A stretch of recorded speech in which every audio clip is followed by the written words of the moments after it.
welcome to Pure Hustle Podcast. I'm Mike. And this is Orlando, and we're on episode 102. Yeah.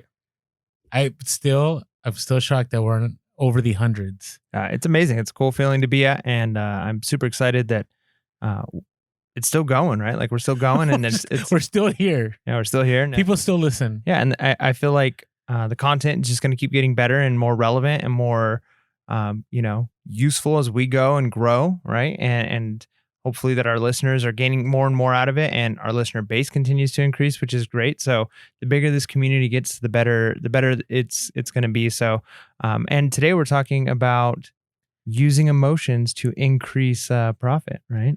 Yeah, I guess we can clickbait it, that title. I mean, it's not even. No, it's true. It's 100% true. I love how you phrase that. Yeah. By the way, I got to give props to Mike. Mike has a migraine right now, and usually we don't like to share our pains and struggles on the air, but Mike, he's intense. Like, we're gonna get this done. Yeah. We're not gonna split the difference.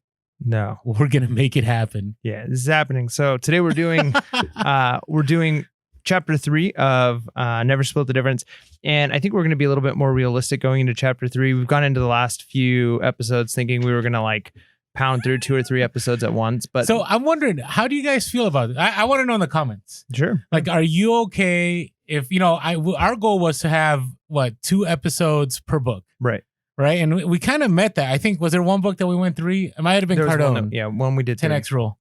And so this one, there's so much content packed into one chapter that we find that we can't go longer unless we do like a marathon, Never Split the Difference, 10-hour Gary Vee in Dubai kind of episode, right? If you guys know what I'm talking about.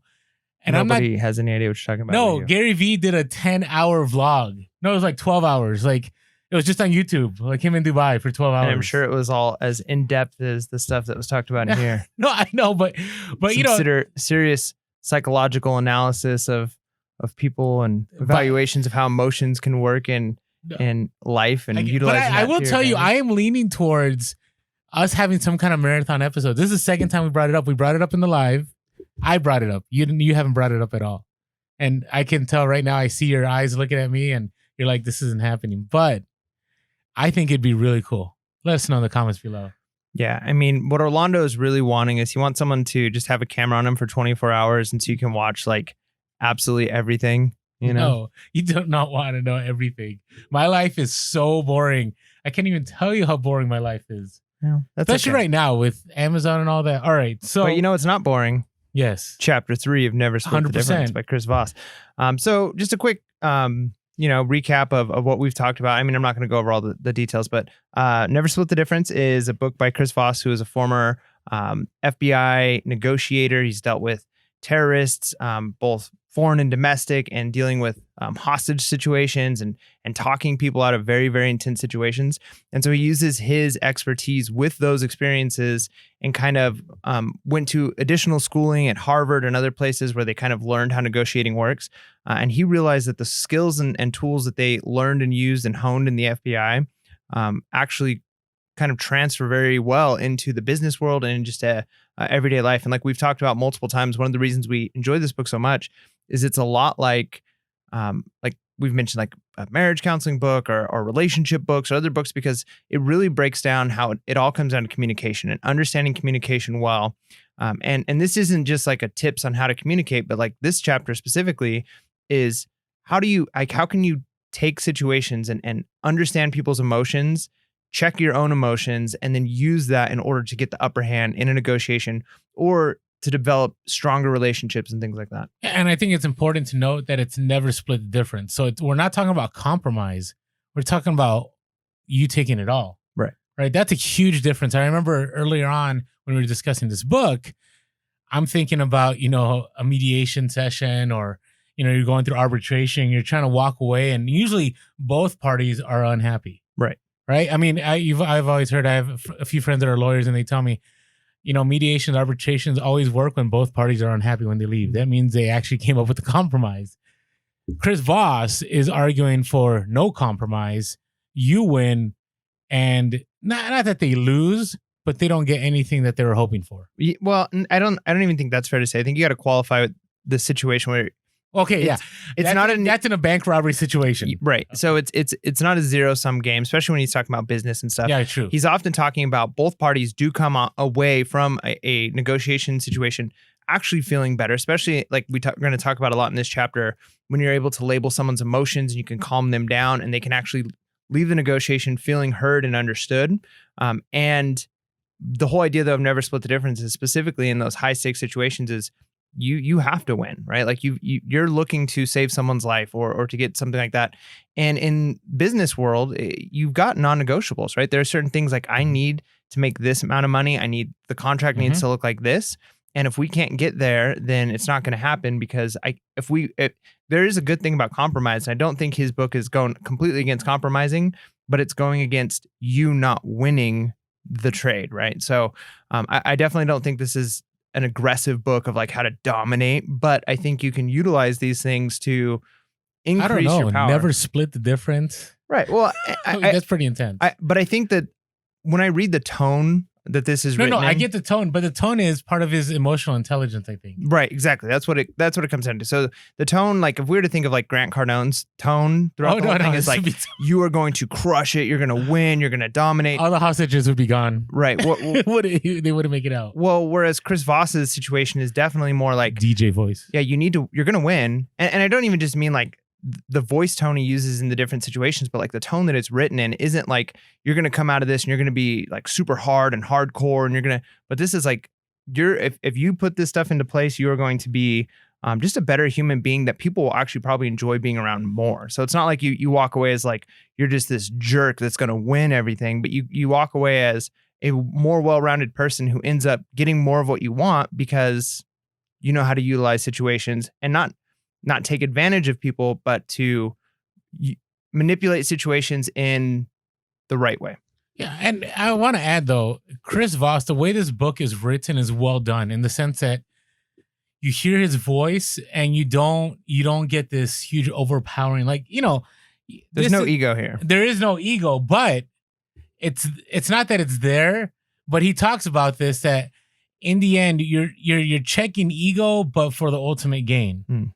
Right. And so this book is kind of like that. Like your walls come down, you read this book, you're like, he's probably right. And that's what he wants you to think. But it's written in a way where, let's start off right away on chapter 3. He talks about, separate the people from the problem, right? Was the common refrain. That's the way people used to do things, right?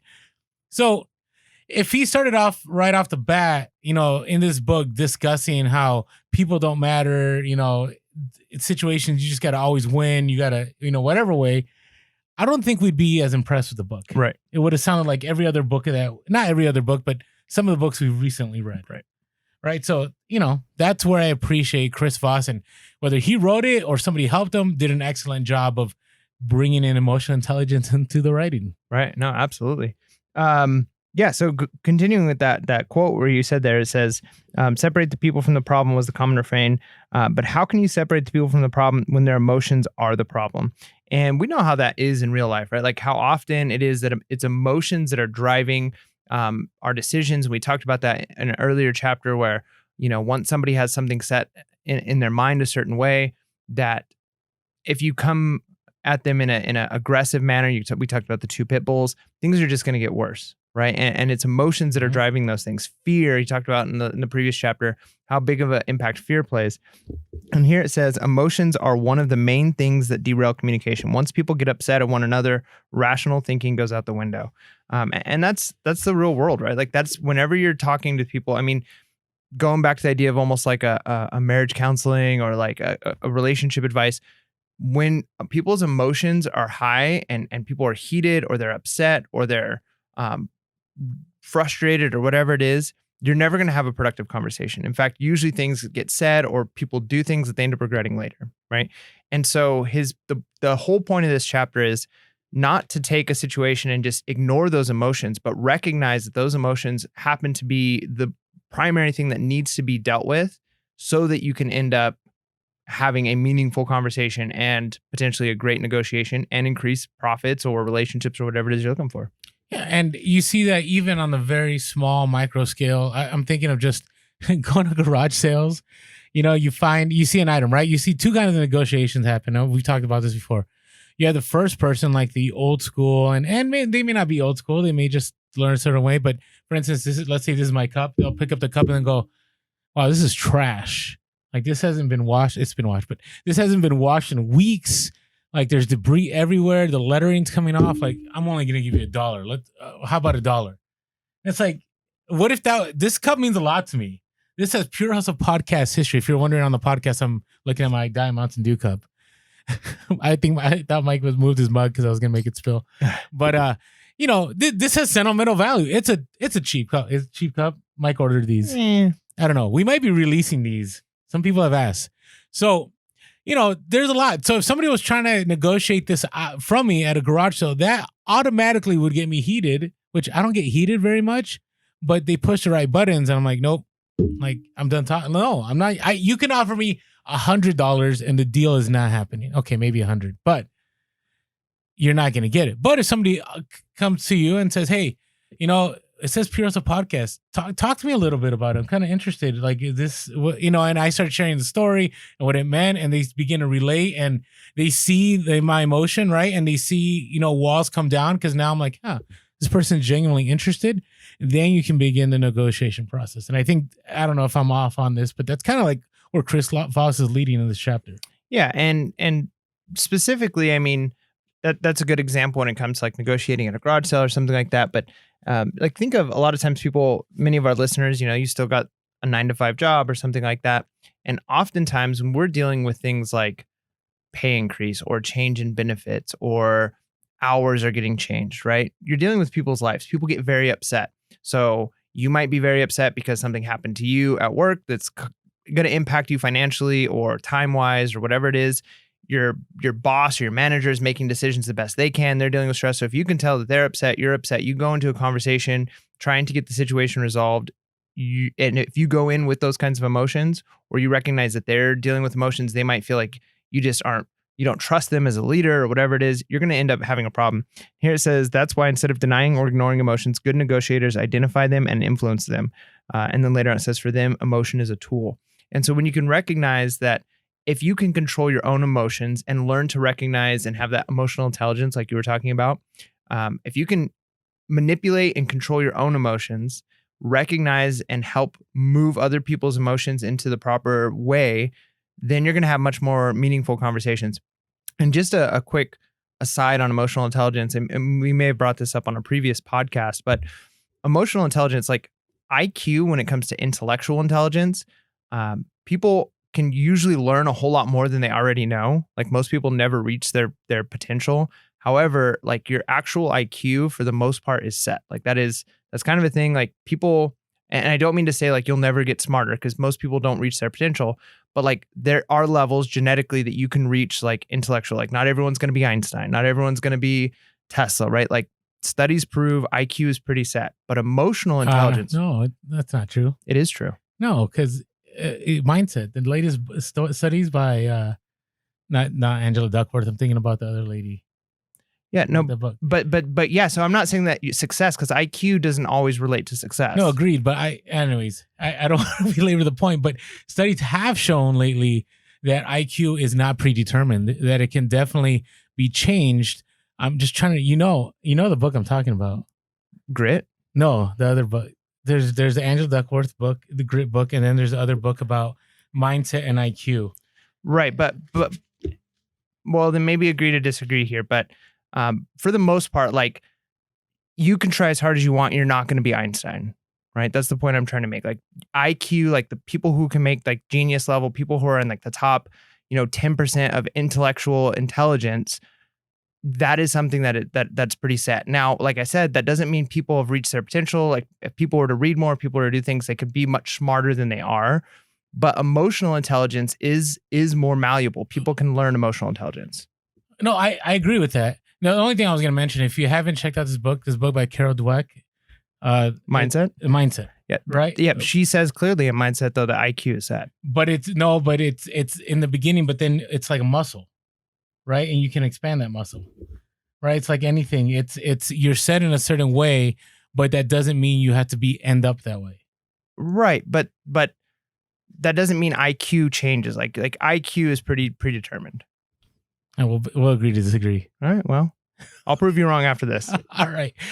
But but emotional intelligence is definitely something you can expand and grow. And I agree. I mean, I look at myself years ago. So many times I would have moments, I'll never forget somebody that I had to let go as part of my team years ago. This was in education. And it was one of those moments where I could have walked out them winning and me winning. Instead, it was just very much like, hey, here's the dollars and cents. It's not feasible for us. You're not producing. And that's it. Right. And what ended up happening, and it wasn't just me, it was me with the guy, that was my boss. And he was very much even more so than emotions don't matter. Right. People, what they're going through in their lives, what's happening doesn't matter. Ultimately, what matters is, the dollars and cents. Well, we ended up losing because then it became a huge, PR fiasco, right? We ended up having to let go somebody that was very tied into the community. We didn't think it through. We didn't communicate well, and it became a mess. So yeah, emotional intelligence is something that now I look at that and I go, probably wouldn't handle it that way, right? Mm-hmm. So we all can change. We all can definitely grow in those aspects. So did you have something more to add on that page? I got plenty to add, but I'm just gonna let you. There's a lot. No, well, I have the Michael Scott Rolodex rule here. So did you ever catch that episode of The Office? I'm sure I have, but I don't. So there's one where Michael, right, he has this paper company, right, that he starts on his own, right? He leaves. Those of you that love The Office, you'll remember this episode. And then Dwight finds Michael's Rolodex. And Michael has the Rolodex labeled orange for this and green for this, whatever. And it was genius. So a lot of people discount Michael Scott, but if you watch the show, there's a lot of genius in what Michael Scott does. I know it sounds crazy, but what Michael Scott was doing was like he knew the details of every single client that he was working with. He knew about their son. He knew about their spouse, where they're going to school, and that plays a huge part in negotiating. And Chris Voss reiterates that. He says, the more you know about someone, the more power you have, right? And that's 100%. Like if you're looking to negotiate, whether it's in a wholesale deal, whether it's a garage sale, whether it's, you're at your job, right? And you're trying to get, Mike had talked about earlier about getting a raise. One of the best things you can do is build that commonality with that individual. Don't just go in and be about straight business.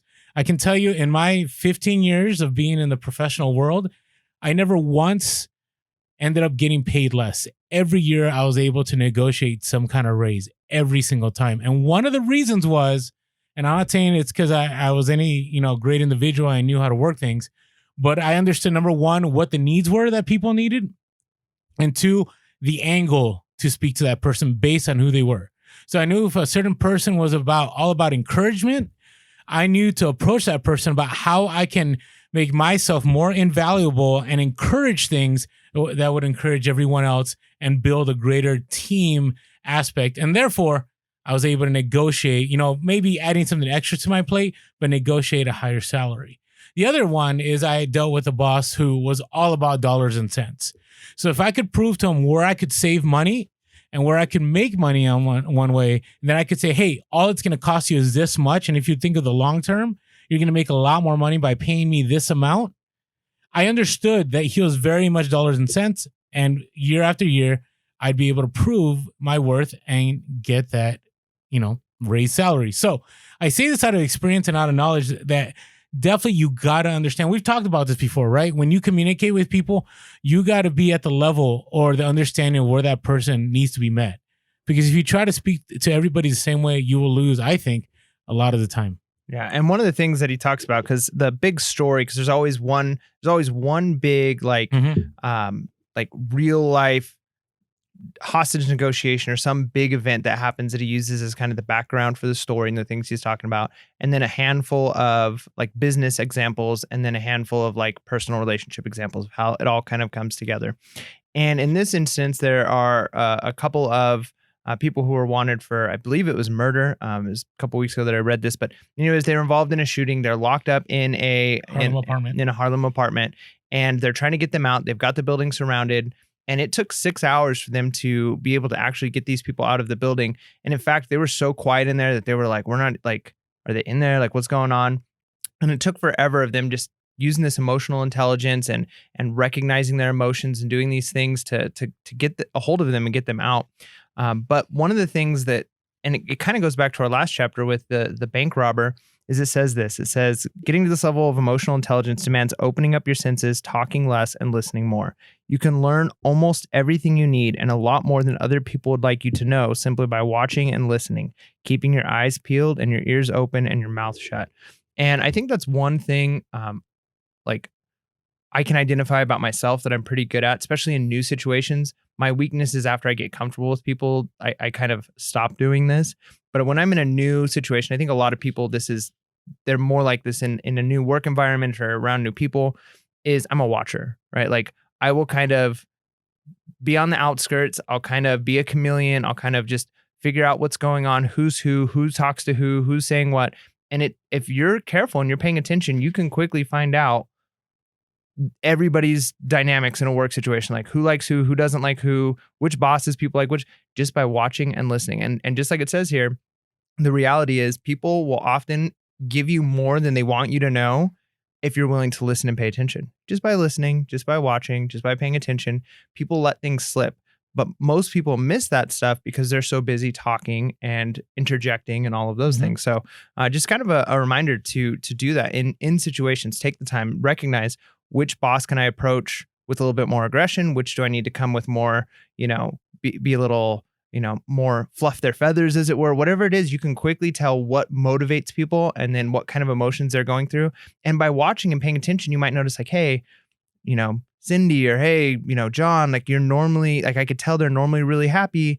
And then now they don't seem quite as happy. They don't seem upset, but I can tell, like I've watched them enough to know something's going on. And those are clues and triggers that you can use to engage them in conversations differently, recognizing, hey, maybe other people don't recognize something's wrong, but I can. So I'm going to approach them a little different than I would in another situation, right? And you only know that if you're paying attention, you're watching people, you're listening to people, you're paying attention to their emotions and how they react in certain situations. Kind of like, being a really good poker player, right? Like you've got to be able to know the tells of people. And that only happens if you're paying really, really close attention. True. And again, for me, it doesn't come easy. Like I'm able to understand people when I'm on a one-on-one conversation with them. But when I sit in a room and watch, I mean, I can figure things out, but I have a hard time just sitting in a room watching. I usually need to interject. And you guys get that. You watch the podcast, you listen to the podcast. But yes, it's one of the key skills that, again, it's going to take work. All these things are going to take work. It's not natural. Eventually, some of this will come natural, right? And for Chris Voss, obviously, it's natural because, he's been doing this for a while. But, when he talks about tactical empathy, right? Gets to the next page, which to me is probably the most powerful tool, I think, in any way. If you're able to empathize with people, it'll go a lot further, right? And give you an example, even if you're in any kind of situation with another individual and they're struggling with something, right? I've always noticed this, and I'm quick to always want to fix things, right? And people joke about this, like in marriage relationships, like husbands, they don't want, wives don't want husbands to always fix things, right? But I think it goes vice versa. There's times I want back in the day people just to listen to me, right? But it's a tough thing. And he talked about tactical empathy is understanding the feelings and mindset of another in the moment and also hearing what is behind those feelings so you increase your influence on moments that follow. So that's another layer of listening. It's not just hearing the problem, it's trying to figure out what the reasoning is behind that problem, right? Because, right now, let's say there's something wrong, I don't know, on our table right here. And, Mike gets really upset and Mike takes his microphone and just starts smashing it. I'm like, Mike, what's wrong with the microphone? Well, it's not that Mike's upset at the microphone. And it's not that Mike has a migraine right now. Something else could have taken place that I totally missed, right? And I hung out with Mike earlier today and maybe I wasn't listening close enough. And, you do come off like a moron sometimes when people are really heated and you think it's just about that incident and you miss the other point. So tactical empathy is huge. Yeah, that's good. And just to clarify, empathy is feeling with somebody, like being able to kind of get on their level and feel the same pain that they're feeling, whereas sympathy is feeling sorry for somebody. And nobody likes sympathy, right? And so I mean, there are people who kind of, they like sympathy, but for the most part, that's not going to get you very far. Most people are going to feel like, somebody is being condescending, or if it's kind of like, oh, poor that person, like nobody really wants to be in that situation. But if somebody can feel with you and you feel like you're being heard and understood, that's very different. And so empathy is a very powerful tool, when you can, and he talks later on in this section, we'll talk about it when we get there, but kind of like labeling somebody's emotions and kind of identifying what the emotions they're going through are, and doing it in a way that, you're not necessarily being a counselor, but you're saying something, you're articulating in words feelings that they're having, which then immediately releases a lot of the anxiety and kind of tension they have in those emotions, which is instantly diffuses situations, right? As soon as you can label something and it's like, okay, yes, now you guys can kind of move on past that. One of the things he talks about with negotiating is playing dumb is a valid negotiating technique. I don't understand is a legitimate response, but ignoring the other party's position only builds up frustration and makes them less likely to do what you want. And you can think about that, like even with, I mean, we just had Thanksgiving not too long ago, and a lot of people joke about like, talking about politics or religion or whatever it is during, family get-togethers. And oftentimes people have so much emotion. You've got to believe, I try and explain it this way or think about it this way, is people on both sides of almost every issue want something good. They have good motivations behind the things, the decisions, the ideas they have. It's very few people who are just 100% just malicious in their intent. Like most people want good outcome. They're seeing and feeling the same situations differently. And so when you can listen to somebody and recognize what they're going through, let them understand that you okay, why is it they feel the way they do? I have the opposite opinion about what their opinion is, but they feel strongly about this. If I was in their shoes, what would make me feel like that? And you could start to empathize with them. I could see why they might feel like this about this situation. And then when you can put yourself in those shoes, now empathizing does not mean that you agree with them, right? You don't have to agree with the person's feelings, but if you can say like, I could see how somebody would get upset if, somebody said this or did this or this situation, whatever it is. If I was in their situation, in my mind, I wouldn't be upset about it, or I think differently about this. However, they don't. And so what are the things that are motivating them? If I was feeling upset about this, like I could see why I would be passionate and I would come to this conclusion. And so empathizing is kind of getting to that place where you're not ignoring their emotions. Because if you completely ignore and get rid of the validity of what they're feeling, then you're not going to get anywhere in a situation. Well, yeah, no, I agree. I mean, it was one of those things I remember when I was an administrator all the time. You have that kid that wouldn't do their homework and it's always like, they're just lazy. They're just lazy. They're just lazy. Right. And teachers get around the water cooler, or they get in, and I did it myself when I was a teacher. And like, that kid's just that kid doesn't care. He doesn't care about his school. He doesn't care about his grades. He's not going to, da, da, da. And I remember one of the first moments that all changed was when I had the student, and he was bawling his eyes out. And I remember him telling me, I can't do it. And I'm like, what do you mean you can't do it? You have 6 hours of your entire evening to get work done, and you're not getting stuff done. And I asked him, I said, okay, break me down your schedule hour by hour. What happens? And ultimately, the way I was able to win him over and get him to see that he could do it was by understanding that, hey, he related to me that his parents were never home, right? So he had to fend for himself, right? So, and he also had to take care of his siblings, and he also had sports, and his parents expected him to be next level in his sports. And they cared more about him doing his homework towards the very end because he had to get out on the practice field. And so once I understood all that, and I was able to put myself in his shoes and go, that'd be rough coming home. No one's home. Then I got my siblings to take care of. I don't even know how to cook. I don't even know how to make a meal. Then I got to go practice. Then I got to get back. It's 8:00 at night. I'm exhausted. Yeah, I'm going to feel like I can't do anything. I'm tired. I'm done. And I remember just repeating that back to that student, and remember him, saying, you get it. Like, you understand. And I said, yeah, in a way I do. And it seems to me, and we'll talk about using those key words, that you're super frustrated and you feel like there's no options for you, and, begin to label, and we'll talk about labeling. And then I remember as a result of that, being able to get them to understand, hey, you know what? There are solutions, and working with solutions, and was able to turn, that students, grades around. But it wasn't always the case. But what I'm saying is empathizing is hard work, because you seriously have to check your ego and go, I'm really going to try to understand what this person is going through, right? Instead of labeling an individual, hey, they're lazy, they don't care, or whatever it is, or even to the point like somebody that's been atrocious towards you, right? Well, in any kind of negotiation, right? Because there's those people in business that they're just sharks. Like they don't care about you at all.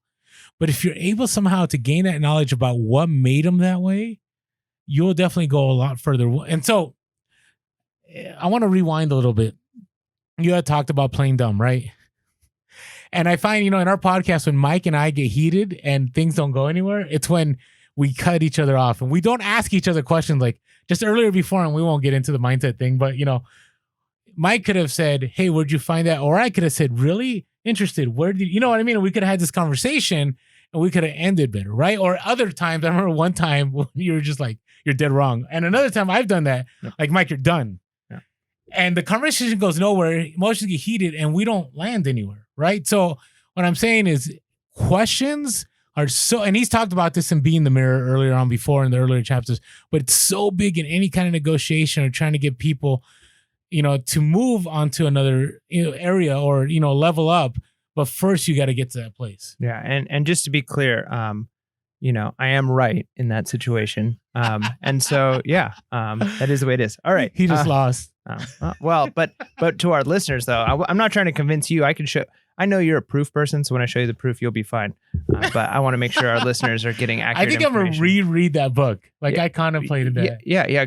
Growth mindset is about emotional intelligence, not intellectual intelligence. Intellectual intelligence. I'm going to reread it. It's been a few years. But also be willing to admit when you're wrong. And Chris Voss talks about that later. Yeah. And so I'll come I'm back. not wrong, so I don't have to admit If you watch the podcast, I have no qualms about saying I'm wrong, because I'm wrong a lot. And I don't care. I just don't care. That's part of life. You know how you can be happy? By just not caring if you're wrong and then just making it right. That's how you can be happy. That's good advice. That's the quote of the week right there. I can put that on a pillow. Stitch it. On a pillow. All right. So empathy is a classic soft communication skill, it says. And it's based on a physical basis. So it talks specifically when we are actually watching somebody's facial expressions, our neural pathways begin to align with their feelings.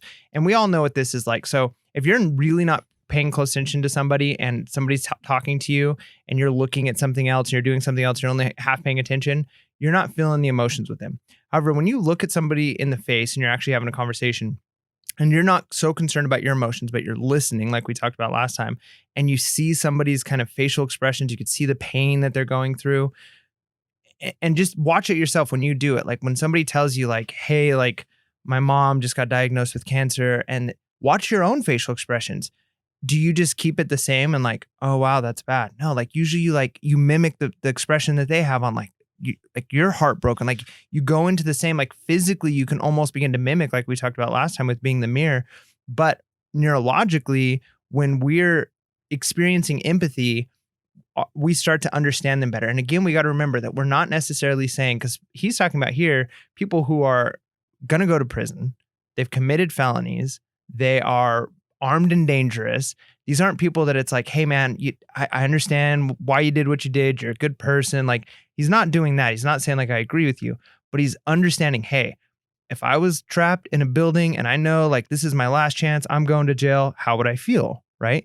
And so when you can be at that place where you can experience the pain or the joy or whatever it is that somebody else is going through, it then gives you more knowledge about them. And like we've talked about, that knowledge then becomes power. So that becomes a really good tool that you can use. All right. What else you got? I'm over to labeling now. Labeling. Let's do it. Just because I think labeling it's something that it takes time. Like it's such a hard skill because, I would say you have to practice it a lot before it finally becomes natural. So, in this, he talks about, the idea of getting individuals to label what's going on. right? Label their feelings, label their fears, get it out there, get it in the open. And it's not you telling them, it's them saying it. Did I get that right? Is that what's happening in this chapter, in this part of the chapter? Getting them to say it? No. No? Mm-mm. In the sense that like you don't want to directly you want to through questions get them to a place and then you can label it. Kind of a part of the labeling. Most of the labeling is you are labeling it for them because oftentimes they're not able to. But not right off the bat. Well, like it's a process. I mean, it probably each situation is going to be different. But for instance, in the situation he's using, and in a lot of the examples he gives, he immediately is the first one to label, right? Like he specifically talks about it's often one of your most powerful tools. But it's super strategic. Like he says, you know, he'll use words like it seems like, it sounds like, right? Which he is labeling, but he's not. No, he's labeling. No, but let me rephrase. He's labeling. Okay, let's use your wording. He's labeling it, but he's getting the person to clarify that label. Sometimes it moves to that point where they're supposed to respond to it, but not always, right? Like the examples that he's giving here is, for instance, the people in the building, they don't ever respond, but he uses words like, you must not want to go back to jail. Well, I'll give you a part in the book. But sure. It just kind of explains what I'm talking about. So he talks about when you phrase a label as a neutral statement of understanding, it encourages your counterpart to be responsive. They'll usually give a longer answer than just yes or no. And if they disagree with the label, that's okay. You can always step back and say, I didn't say that's what it was. I said it seems like. Right? So it's not, he is labeling, but he's looking to clarify, to get a bigger picture, right? To get more understanding and to build empathy with that person so that person feels as if, you know, Chris Voss is in it with them. Not going to give them what they want, but at least get them the feeling that they're with them. Yeah, and specifically to understand what it is that they are feeling. So, for instance, he gives an example towards the end of the book or this chapter of like a grandpa or an uncle who's over at Thanksgiving who almost, you know, nobody ever makes time to see him. And he's kind of known as like the grouchy one. And so he explains that right away, starts the conversation like, hey, it seems like you are kind of frustrated and like we don't come around very much. And I can imagine how that makes you feel. But we do want to listen. Like, so he begins to label what the other person is feeling. And if that person then goes, oh, no, I don't feel like that at all, then that's fine. But by you labeling it, you take the tension away from the situation. And then they now understand like, hey, they get what I'm feeling and why I'm feeling it. Mm-hmm. So the labeling, you can get the clarification. They can come back and say like, no, that's not it at all. But by saying those things, if you label what you think the situation is, and he gives an example of a study was done where people were shown faces of people who are going through like pain or different like agonizing faces. And immediately the brain scan showed that when you see that face, you start to experience pain or panic or fear. Like as you're looking at it, like your brain is reacting, your amygdala is like firing. But then if they immediately had the person say like, okay, can you please label what you're seeing? The moment they label what they're seeing, that emotional stuff kind of stops. And so they get more control over themselves, the person looking at it. So by you labeling it, it does it for both of you. So you're really lowering emotions. That's kind of the point, is it lowers the emotions for you because now you're not, if you empathize well, you're feeling pain with them. You're frustrated with them. And that might not be what you want. Like if they're frustrated at you and you're empathizing with that frustration and you're also frustrated, frustration levels can actually go up. But then the idea of labeling is that your frustration goes down because you're labeling what you're feeling and empathizing. And then they have a label for it. And it causes that emotional escalation to go down and de-escalate. I agree. And I would say if you use those three phrases, it seems like, it sounds like, it looks like, on anything at any time, whenever you're trying to negotiate something, it is the best way, to me, in my experience, to eventually start that conversation and get what you want. Yeah. And it says here specifically, notice we said it sounds like and not I'm hearing that. Mm-hmm. Right. And I think that's important because it says that's because the word I gets people's guard up. When I say I, it says you're more interested in yourself than the other person. And it makes you take personal responsibility for the words that follow and the offense that they might cause. So instead of saying, I think that you're pretty mad at me, or I think this, you could say, it seems like there's been a miscommunication here. It seems like you feel like I haven't been listening, or it seems like, or it sounds like when you say words like that. And again, remember, like these can be said in a biting way too. So these aren't just like the magic words you can say in the beginning. You'd be like, seems like you don't care what's going on in this house, right? Like that's not going to work. Attitude there was right. That was good. But if you start a situation, if you and your spouse are having a difficult situation and they're not doing their part of the chores or whatever it is, you can say like, it seems like there's something going on that's causing you to be upset or not want to do the chores. Like, could you explain it? Or it's right. When you do that, it's different than just immediately saying like, seems like you don't care. Right. So avoid the personal attacks, whether it sounds like it's coming from you. Like, I think that you're not listening, or I don't think you're listening, but it seems like you might not have heard what I said is probably a little bit better. Yeah, I agree. I think you need to be careful of making sure that it's emotion that you're addressing too. Instead of labeling, and he talked about that, you're not necessarily labeling the action itself, but you're also labeling the emotion, right? It seems you're angry, or it seems, you're disappointed, or it seems you're sad. Sort of, it seems you want this, or it seems you want that. Right. And when you say like, it seems like you're disappointed in my decision that I made today, right? And then again, when you do something like that, what you're doing is you're allowing them to then clarify, right? Like we talked about, and to reveal more, right? Mm-hmm. Where then they could say like, yeah, I don't know why you made that decision. And then you could say, go from there. But as soon as you say it like that, instead of like, you don't understand why I do what I do, right? Like that's not going to work as much as labeling. And again, you could be wrong, right? Like it seems like you didn't like the decision I made tonight. And then if they say like, no, it's not that, it's actually this, boom. Now you have something to work with, right? So that's always a good thing. And then here it says labeling negative diffuses them. And he goes through study after study of like actual like scientists hooking up magical things to people's heads and looking at brainwaves and stuff. Science and magic, do they work together? So, talking about like EKGs and all that stuff. I know. I think it's your heart, so never mind. But, and they're looking at brainwaves and things like that they've shown that when you label negative emotions, it diffuses them. And when you label positive emotions, it reinforces them. So this works both ways. I agree.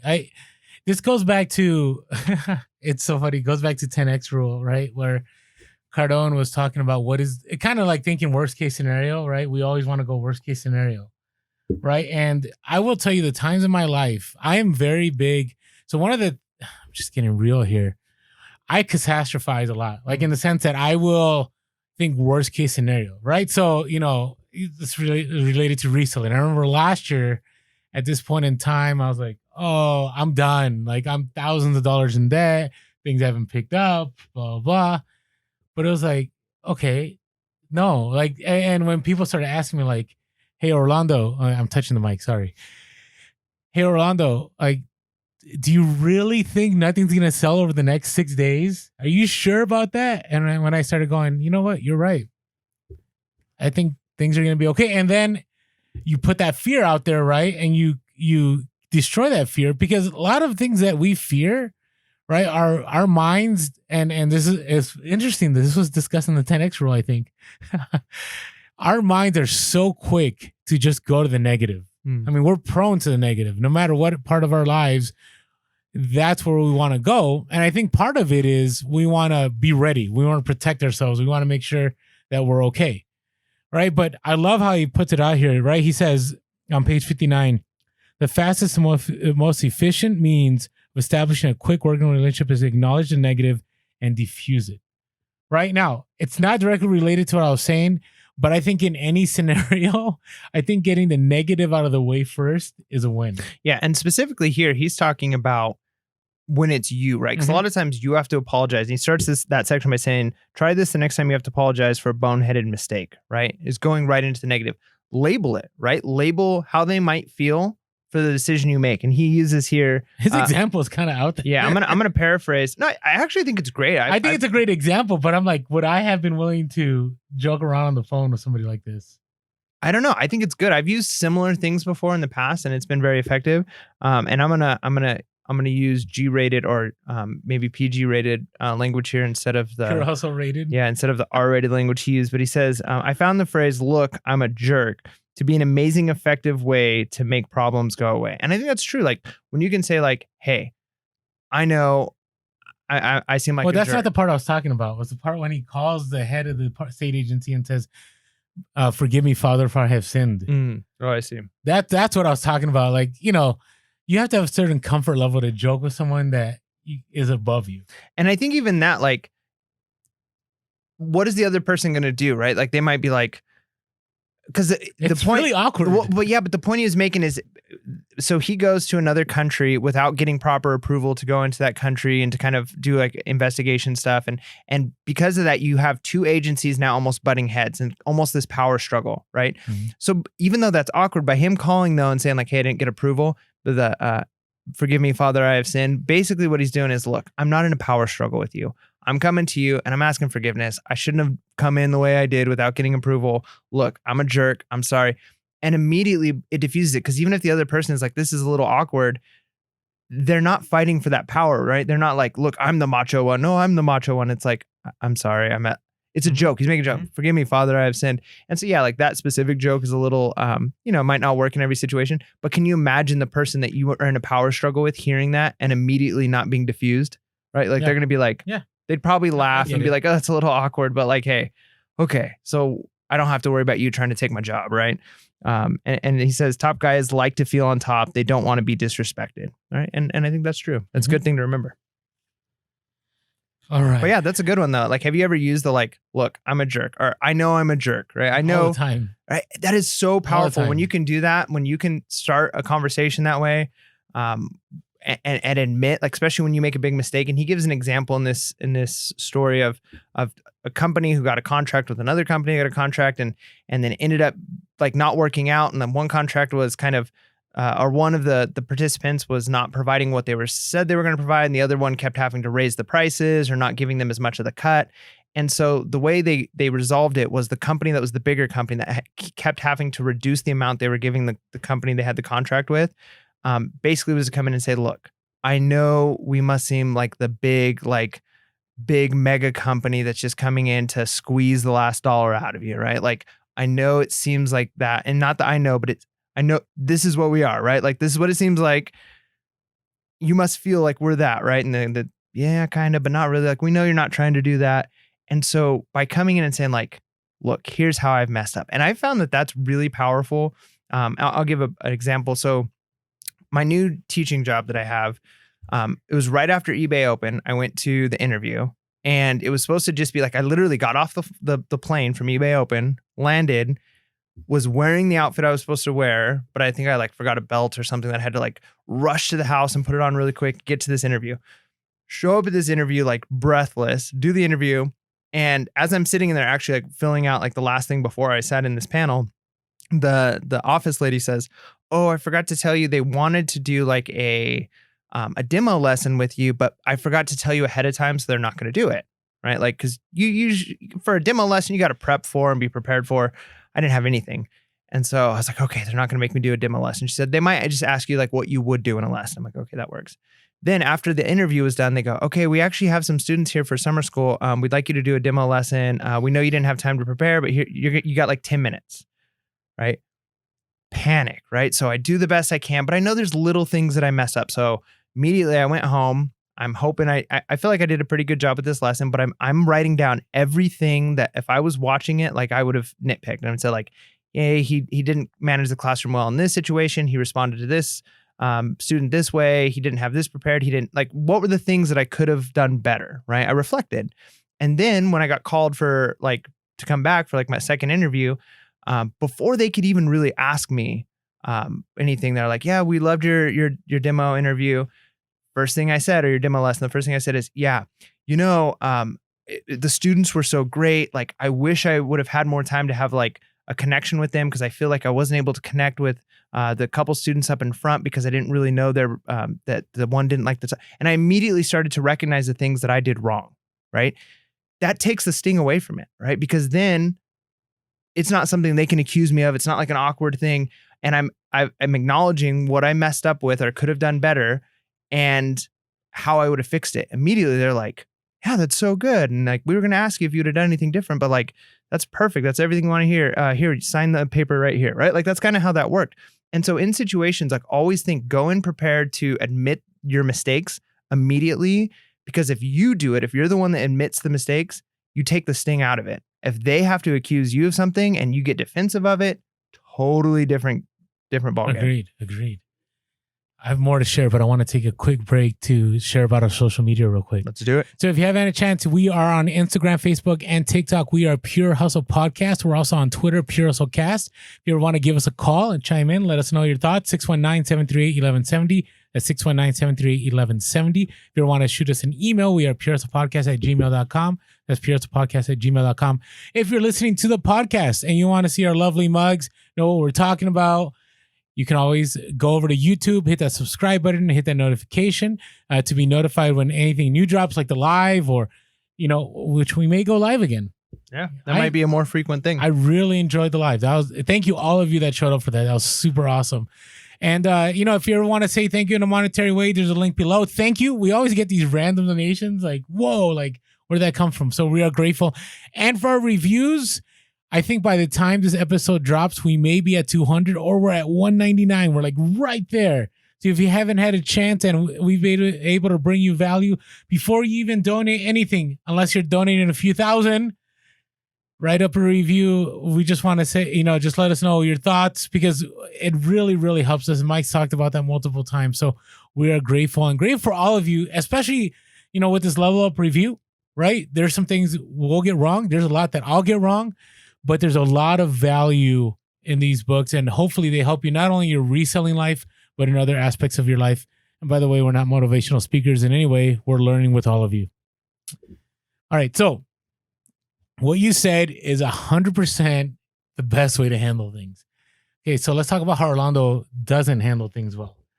So this last go around, now I really do think it wasn't, whatever you want to say, it wasn't destiny or providence or in the stars or whatever for me to move on in education at that moment in time, right? My reselling business had been at a place where I was making more than I was making as administrator, but I still kind of, I had some offers and there was a really elite school. I mean, this school paid over $30,000 a year tuition. Each student was over 30. That's pretty expensive. I mean, the really top tier are like $50,000, but that's like a college education. Yeah, right? It's like a fancy college education. So I remember going there. Now, here's something you always got to remember. If you're known in any way, somebody knows the negatives about you, right? And the best way to counter those negatives is, like Mike said, is to put them out there before anything happens. Unfortunately, I had two places. I had one place that I was really well known, and a lot of people love me, but I didn't know who didn't love me. And I didn't get the job. And my reasoning for not getting the job, I think it was because there was somebody that was more qualified, had more letters next to their name, and da-da-da-da. But the one thing I do remember out of those two interviews is all I was doing was showcasing my strengths. That's all I did. I talked about how good I was at this, how good I was at that, how good I was at this. And I never had diffused whatever questions might have been in their mind, right? And so I'm reading this book and going, I know what to do next time, right? Now, I've gotten, if you guys don't know anything about me, I've only worked professionally in one place, right? Whoa. So I've never really had to interview anywhere, right? My first job was, that's all I did until I became a reseller. So, going into the interview field and reading this going, you know what?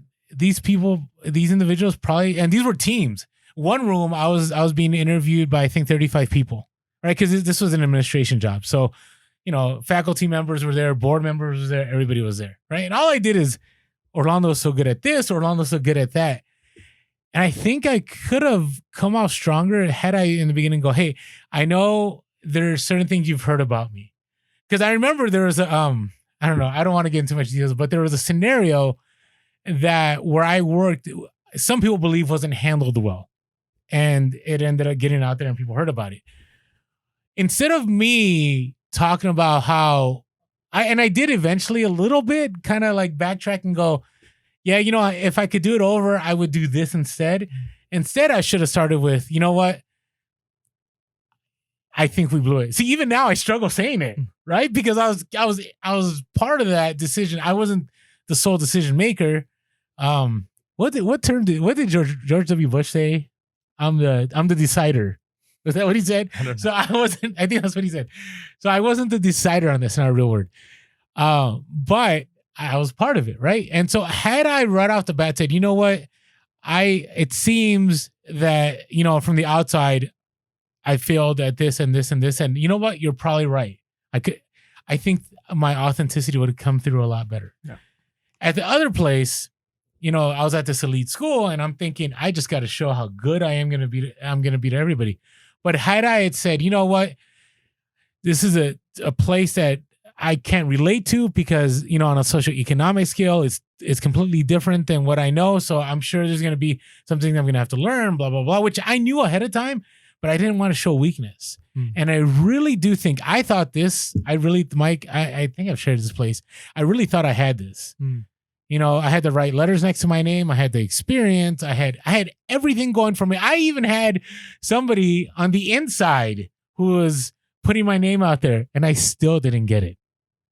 Right. And so anyways, if you're trying to get a job and you're known, I definitely agree with when he talks about doing an accusation audit. Basically, when he says the first step of doing so is listing every terrible thing like you did, your counterpart could say about you in what I call an accusation audit. So I 100% agree with this. Do that first, get it out the way. Because again, people will feel more comfortable and they're more willing to listen. No. Right. Anyways, sorry. I know it was a diatribe, but I feel so strongly about that because I look at this and go, where were you, Chris Voss? But it's okay because this is what I was meant to do right now. Yeah. No, I mean, it's very true. I mean, and here's the thing, like if people know you, if they're close to you, they know your weaknesses. Just in the same way, like I always think about this, like a lot of times we think we're better at hiding ourselves from people than we really are. Yeah. Like our mistakes, because we even try and hide them from ourselves. Like whether you are a little lazy or you're like, I'm a procrastinator, right? Like I mean, I've gotten a lot better. I time manage, like that is my way of combating that. Like I keep like to-do lists for the day and I schedule out my days because if I don't, I'll procrastinate. And so people who know me really, really well, that are close to me, they know I'm going to procrastinate things. And so if I think that I can kind of show off and act like I'm not that way, it's not going to work. Now, if somebody asks me to do something or I want to take on a new responsibility, with a family member and I want to do this thing or lead this like party we're doing, and instead of just like asking or saying something and then kind of leaving it that, if I were to say like, look, I know I'm kind of the known procrastinator. However, this is really important to me and I'll be on it, right? Immediately I diffuse the situation. So the thing that they're going to go talk about me behind my back, I'm just going to say it in front of them, right? Like if you know those things that people are going to say behind your back, say it in front of them. That way you can have the conversation and then they're not going to be like, yeah, but he's actually a procrastinator.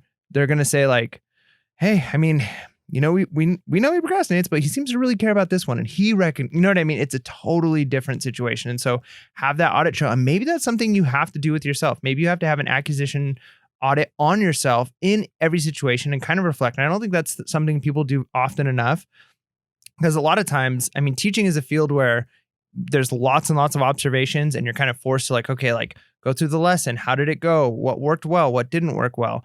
And if you can I've tried to take that into more areas of my life, doing a reflection and kind of doing that audit on yourself is so beneficial. And if you haven't done that on yourself in situations, what went well, what didn't go well, what was your fault, and then owning those things, it can make a total difference.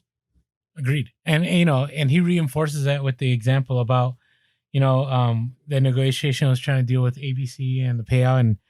And should we recap that story real quick? With the business? Yeah. I mean, if you want to, it's kind of a little complicated because of the business. Okay, well, thing. Basically, all right. So let's just cut to the end. All right. So basically, Chris Voss, so there was this deal that was supposed to happen, but there was a lot of negatives and the other company didn't feel comfortable about it, right? So Chris Voss at the end, he writes, she's right. As you just saw, the beauty of going right after negativity is that it brings us to a safe zone of empathy, right? And I think in this era, I think we're in an era of authenticity. Right. I think on YouTube and I think on Instagram, I think those are very key tools. Now, there is a lot out there still of like, you got to look at your best, right? Everything's all good. We joke about it, but I really think that is shifting. I do. Because, we've talked about this. We're not creators per se, but we are creators in the sense that, and Mike and I struggle all the time, right? Mike, you want to make things perfectly right? You want the sound and the quality and everything to be great. I'm more of like, Let's just roll with it. Let's just bring the value. Let's do what we can. But you see a lot more of that, especially us in the reselling community, right? A lot of us have quality stuff. A lot of us don't. But there's some that they don't need to be the top, but they bring so much value, right? And so they just bring it out there. And I think that's a testament to the authenticity that people are looking. They're not looking for everything to be just right. They're looking for people to be real about things, right? And so Chris Voss here talks about, she's right. As you just saw, the beauty of going right after negativity is that it brings us a safe zone of empathy, right? So you can relate to that person. Now you feel they're being real. Hey, thanks so much for showing us how you failed. I mean, it's weird. It sounds weird, but that's where we're at. And then says, every one of us has an inherent human need to be understood, to connect with a person across the table. And I think that is so valuable to know. I think we're shifting as a society from this place that we always got to look up to the nines and everything has to be all good and everything has to be fine.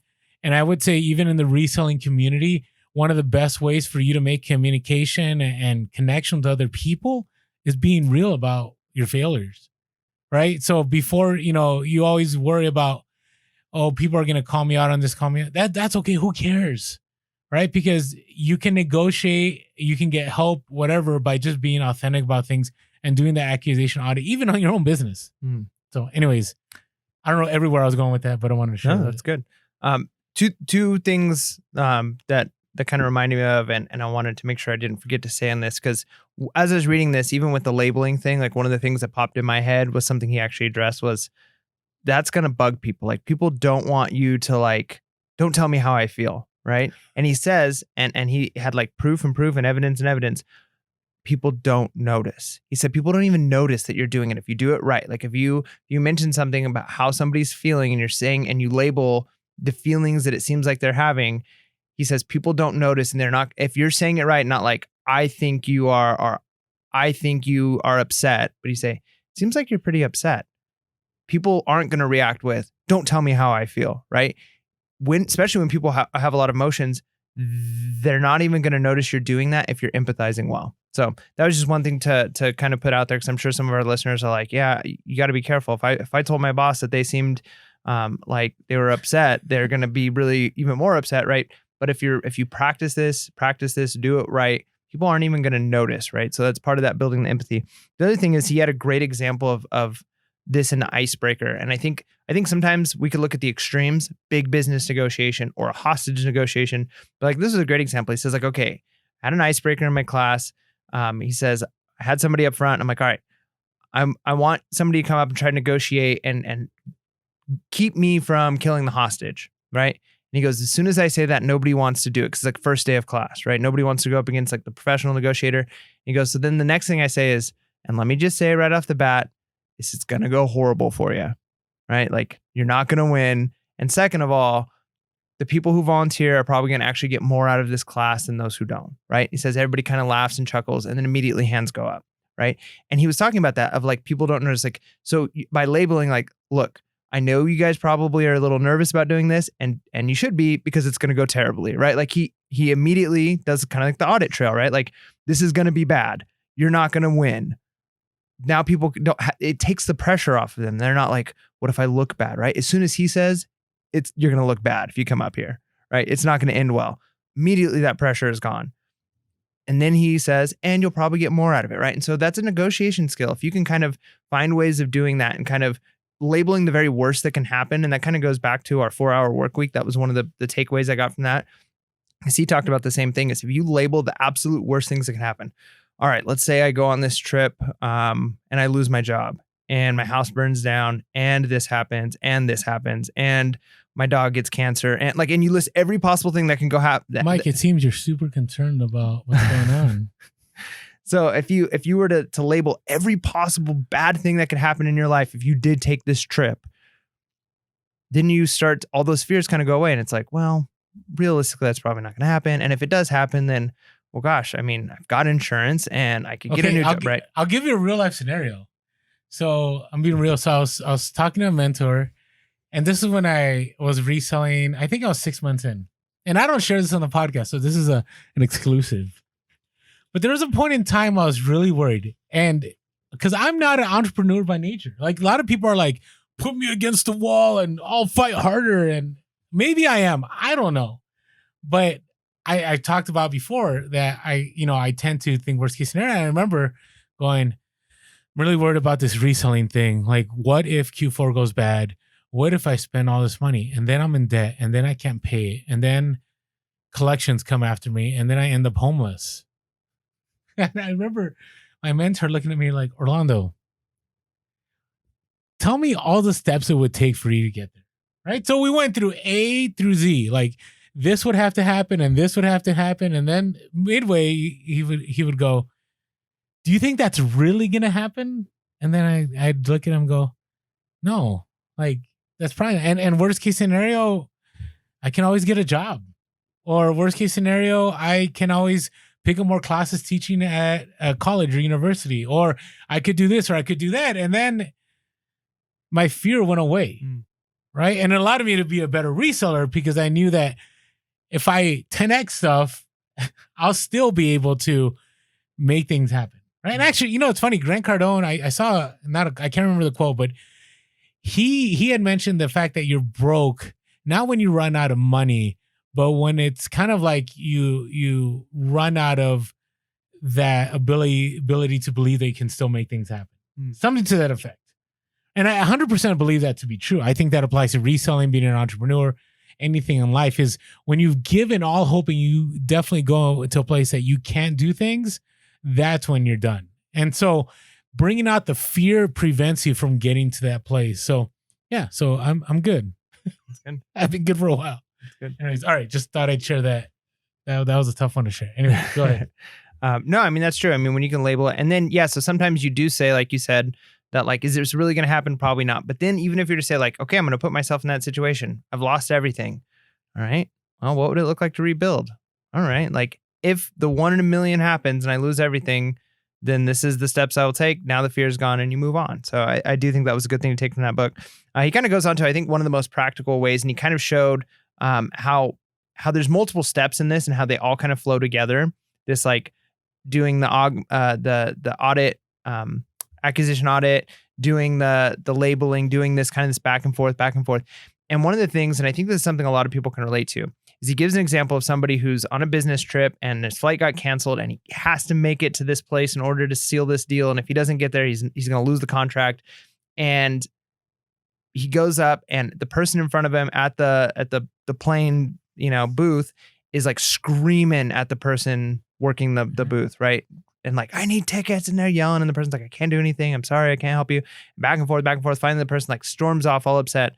And then this is what he's following, right? He just heard somebody screaming and yelling and cussing about how they need this ticket and they can't get on this plane and this plane is full and there's no way they can get on the plane. That's the plane he's trying to get a ticket for, right? So instead of just like, this is ridiculous and walking off, he walks up and he's like, whew, seems like a hectic day. All right. And he starts to empathize with this person. Immediately the teller's like, yeah, tell me about it. It's like, oh, the weather. And he goes step by step on how he's getting information from the person while feeling their pain, right? And we do this all the time when we're dealing with tellers, especially if they've just dealt with somebody who's been upset.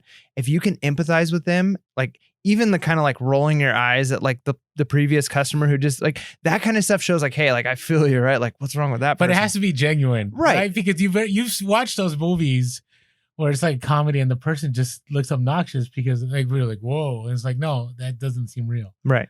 Yeah. And so when you have that genuine, but then the whole time he's doing this, he's actually getting information from her. He's like, man, this weather is crazy, huh? And the person at the ticket booth was like, yeah, like it's really bad out there. And well, let me read it. It's really good. It says, he's telling the person at the desk, well, it seems like you've been handling the rough day pretty well.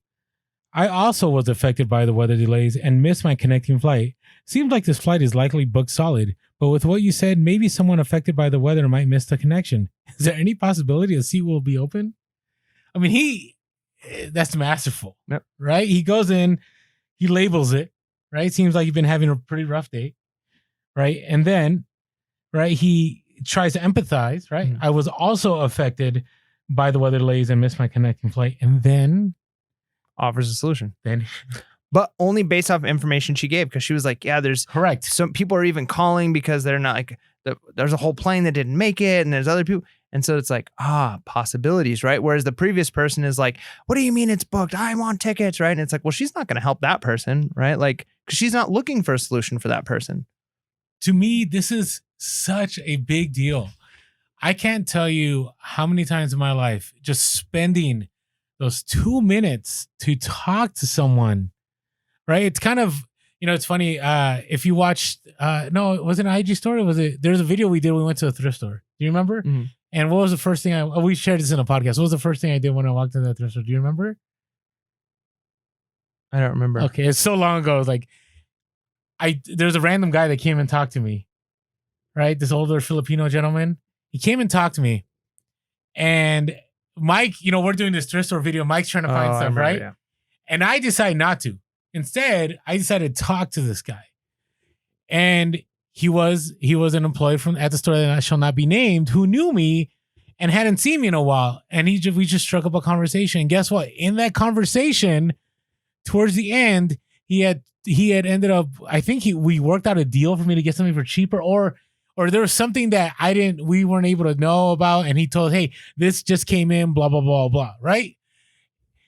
And ultimately, spending. Sometimes we think about like we're in a hustle, we got to move, we don't have time to talk to people, right? This individual, right? He was trying to get this upgrade on his flight seat, right? But he probably was in a hurry too, right? Bad weather, things are terrible. You really don't want to talk to anybody, but taking the time to talk to people, you never know what doors will open. And I will say, in my observation, it seems that in the reselling community, a lot of us are very introverted, right? We don't like to talk to people, right? Some of us are very extroverted, and we're able to broker deals, make negotiations, and do bulk buys and so on. But I really want to encourage those of you that aren't the, you walk in a room, you know how to work a room kind of person, to still at least take the few minutes to just ask the questions and see what comes of that conversation. And the more you do it, I guarantee you there will be benefits. And I'm not talking about being manipulative, because sometimes you're just going to talk to someone and you will get absolutely nothing from it except the ROI of that individual knowing that you cared about their situation and empathizing with them, which to me is a great ROI. It's still a win.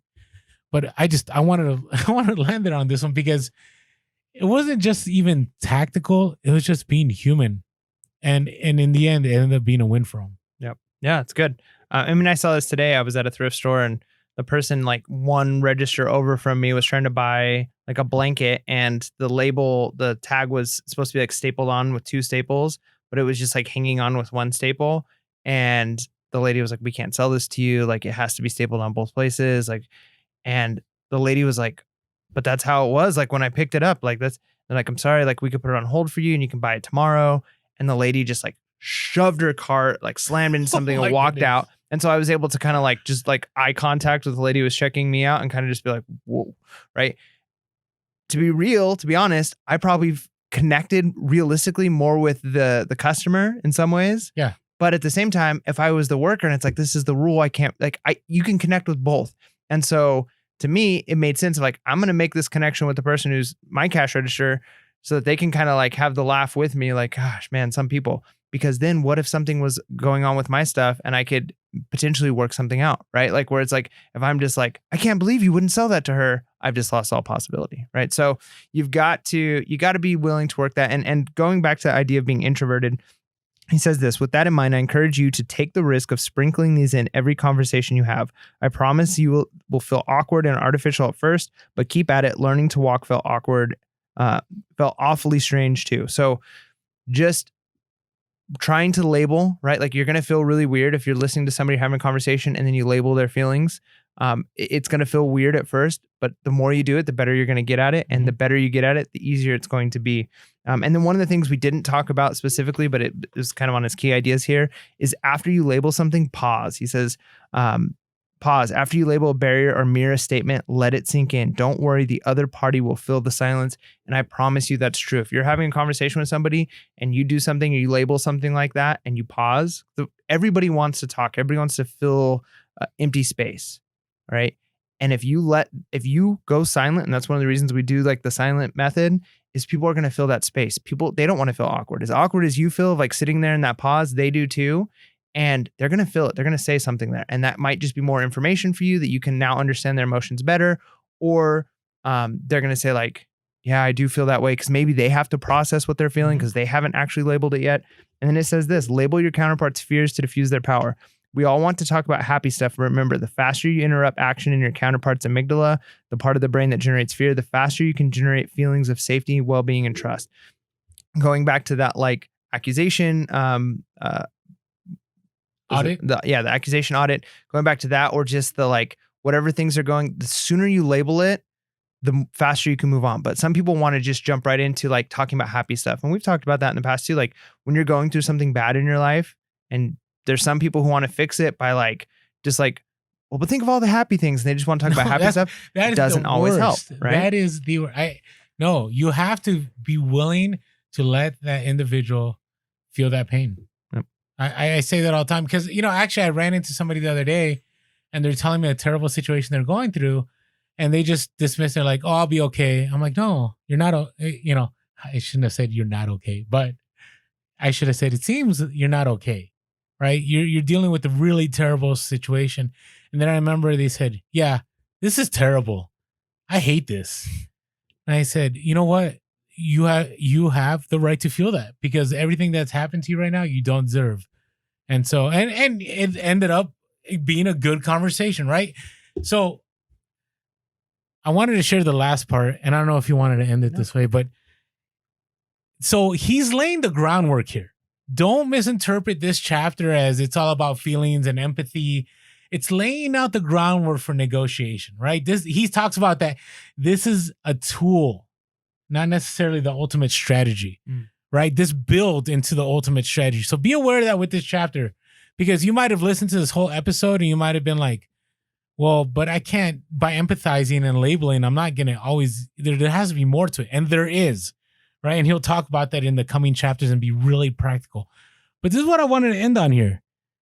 And I've said this already, and I'll keep saying that whenever you work with anybody, remember, you're dealing with a person, this is what he says, you're dealing with a person who wants to be appreciated and understood. And we all want that. And so if you can go into any negotiation with that understanding, in my experience and what Chris Voss is saying, and I believe Mike would say the same, chances are that you will end up never splitting the difference.